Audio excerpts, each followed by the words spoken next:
that it's got a clear film over it. You probably look at it and think, how do I get inside of this thing? Trust me, I spent about 20 minutes myself trying to figure it out. So what you'll see here on the side is this panel here will lift up. However, first, on the side of the case, you'll have this little lock pin. Now, don't get confused. At the back, you can actually take the screws off. There's 1, 2, 3 screws. Now, I took these off in thinking that that's how the Qnap comes off.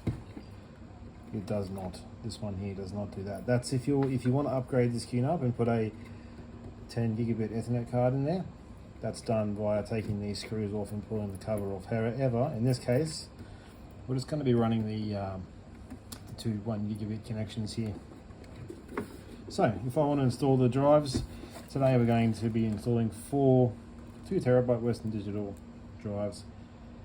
We're going to be setting it up in a RAID 5, however that will be done in part 2. Today we're just going to do the physical installation. Now, for an example, this is up, that's down is locked, up is unlocked, and it simply just slides with no pressure at all. It'll slide to the left. And hopefully yours doesn't make too much of a crunching noise. Always like to leave the film on, this way it protects if I happen to leave it down. You'll see here, I've already taken one of these out. If you need to know how to take these out, you simply push it down and you pull out, and you'll see that the actual slots easily come out of the Qnap. This is where you install your hard drives. Just over here so we don't scratch anything. And just briefly, I'll take this Qnap out of the spotlight. But today we're just going to install the WD-20 EFPX. Now if you go on the Qnap website, you type in your Qnap, your number, the brand, Qnap, model, TS times 64 edition, so 464, you'll see which hard drives are compatible. This here being one of probably the entry level drives, Western Digital Reds, one on the lower capacity side. This is one of the smallest ones you can get. So this is what we need today for this project. So installing it's really simple. Basically, the slots already have the side mounts in there for the 3.5 inch. If you're going for 3.5 inch, you actually don't need any screws, the screwless design.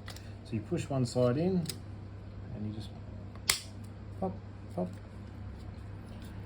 And just as they come out, you can put them back in. It's probably the easiest way of actually doing this. That way you know which ones go where, or how it actually inserts back in again. So I'm just going to grab another drive.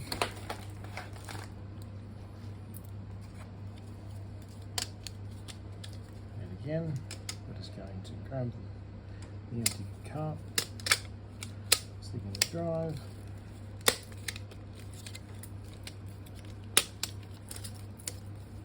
1, 2, 3, we're done. That's 2 of the drives done.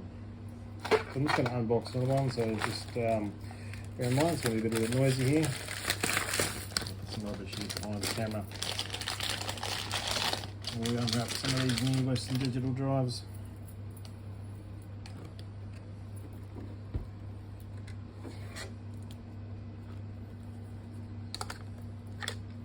Again, just to show you how we go.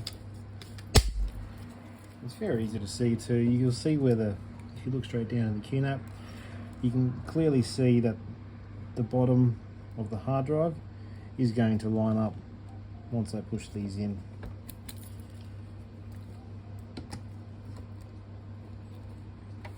Just keep in mind, guys, when it comes to computer components, they don't require a lot of force. So if you're forcing in a hard drive, you means you're putting in too much pressure on the drive.